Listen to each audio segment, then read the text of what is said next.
تشبث‌های پرزیدنت مملکت محترم امامعلی رحمان اوید به جلب توجه جامعه جهانی به حل و فصل و دریافت راه و اصولهای رفع مشکلات وابسته به آب و اقلیم خیلی مهم و سریوقتی محسوب می‌یابد. در منبر سازمان ملل متحد پذیرفته شدن پیشنهاد پرزیدنت کشور درباره قبول گردیدن سال 2025 همچون سال بین المللی حفظ پیریخ‌ها باعث افتخار ساکنان کشور بوده از اقدام‌های نوبتی بشردوستانه و خردمندانه ارزیابی می‌گردد. واقعا پیریخ‌ها سالهای اخیر زیر تاثیر تغییریابی اقلیم قرار گرفتند. آبشوی آنها جامعه جهانی را به تشویش آورده است. باعث افتخار و سرفرازی کل مردم شریف تاجیکستان است که تاجیکستان را در عرصه بین المللی همچون دولت تشابه‌کار در مسیر آب و اقلیم میشناسند. البته ما کل مردم شریف تاجیکستان خوب میدانیم که با زحمت‌های پیوسته پیشوای معظم ملت محترم امامعلی رحمان و تشبث‌های سطحی بین المللی آن تاجیکستان امروز معرفی گردید و پیشوای معظم ملت جمهوری تاجیکستان محترم امامعلی رحمان را همچون یک شخصیت ابرمرد در مسیر آب و اقلیم تشبث‌کار و یک شخصیت میشناسند که برای هستی بشریت در سیاره زمین پیوسته زحمت میکشد. از سال 2003 شروع نموده پیشوای معظم ملت پیوسته در مسیر آب و اقلیم تشبث‌های سطح بین المللی و پیشنهادهای ارزنده روی کار میگیرد و همین بود که از جانب سازمان بین المللی همین تشبث‌ها دستگیری یافتند و یکدلانه قبول گردیدند، چون که در این تشبث‌ها پیوسته انسانیت، بشریت و همین سیاره زمین بررسی میگردیدند. گرچند که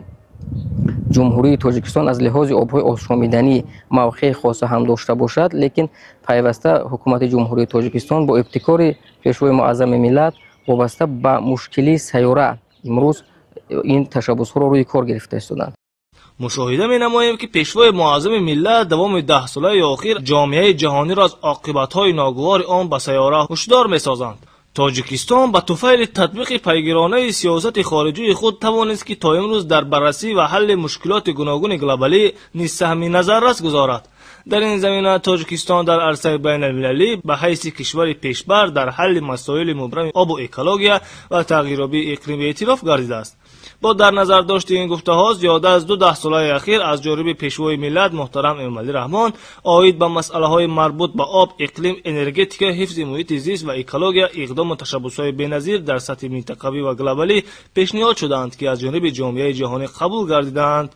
تشبث‌هایی که پیشوای معظم ملت در سازمان ملل متحد کردند این تشبث‌ها سریوقتی هستند، چون که امروز نورسایی آب و اقلیم علاقه کلی دولت‌های جهان و خصوص سیاره را فرا گرفته است. از جمله اگر 71% تمام سیاره را آب تشکیل دهد، از این 71% تنها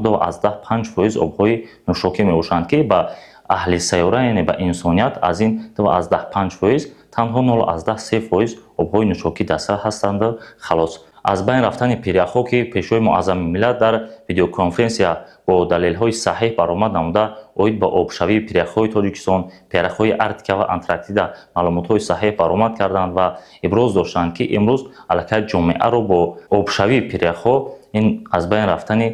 آب‌های نوشاکی می‌گردد که سرچشمه اساسی آب‌های نوشاکی این پیریخ‌ها میباشند و از همون آب‌های زیرزمینی که امروز با منبع اساسی آب نوشاکی به حساب می‌روند این سرچشمه اساسشون از آبشوی پیریخ‌ها است. مورد ذکر است که سنه 3 مارس سال 2021 ضمن ملاقات در پنل سطح بلند آید به مسئله‌های آب و اقلیم از جانب پیشوای ملت محترم امامعلی رحمان پیشنهاد گردید که سال 2025 سال بین المللی حفظ پیریخ‌ها اعلان گردیده روز بین المللی حفظ پیریخ‌ها معین کرده شود. 4 دکتر سال 2022 مجمع عمومی سازمان ملل متحد ضمن برگزاری اجلاس 77م قطعنامه 2025 سال بین المللی حفظ پیریخ‌ها را که از جانب جمهوری تاجیکستان پیشبری شده بود با اتفاق آرا با پشتیبانی 151 کشور عضو سازمان ملل متحد پذیرفت. پیشنهادات ارائه شده پرزیدنت مملکت از جانب کشورهای عضو سازمان ملل متحد پیوسته دستگیری یافتند. ما با همین پیوستگی و بیولوژی که در سیاره زمین وجود دارد تاثیر رسانیدیم وابسته به گازهای گلخانگی، وابسته به ماشین‌ها و دیگر پرتوهای طبیعی که ما در اتمسفر پرت گفتیم و این سبب شد که یک بار گرمشوی با وجود آمد. پیش از همه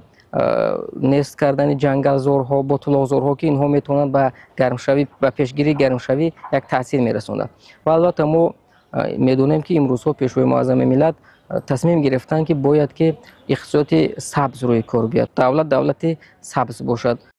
تشبس‌های جانب تاجیکستان اوید به جلب نمودن توجه جامعه جهانی به حل و فصل و دریافت راه و اصول‌های رفع مشکلات وابسته به آب و اقلیم بسیار مهم و سریع میباشند. اقدام‌های عاقلانه پرزیدنت جمهوری تاجیکستان محترم امامعلی رحمان جهت راه اندازی همکاری بیشتر جامعه جهانی در راه رسیدن به رشد استوار در ساحه آب و اقلیم زمینه مساعد فراهم می‌آورد. در شرایط امروزه محض موقع‌گیری مجموعی میتواند برای حل مشکلات روزمره، رشد اقتصاد سبز و پیشرفت باثبات زمینه با اعتماد گذارد. در واقع با مقصد از تاثیرات منفی انسان و جامعه نگاه داشتن طبیعت، مخصوصا ذخیره‌های آبی، حکومت جمهوری تاجیکستان تحت راهبری پرزیدنت مملکت محترم امامعلی رحمان از روزهای اول به سر قدرت آمدن به مسئله‌های حفظ محیط زیست کشور، منطقه و جهان توجه زیاد ظاهر نموده ایستاده است. البته که خطرها و اون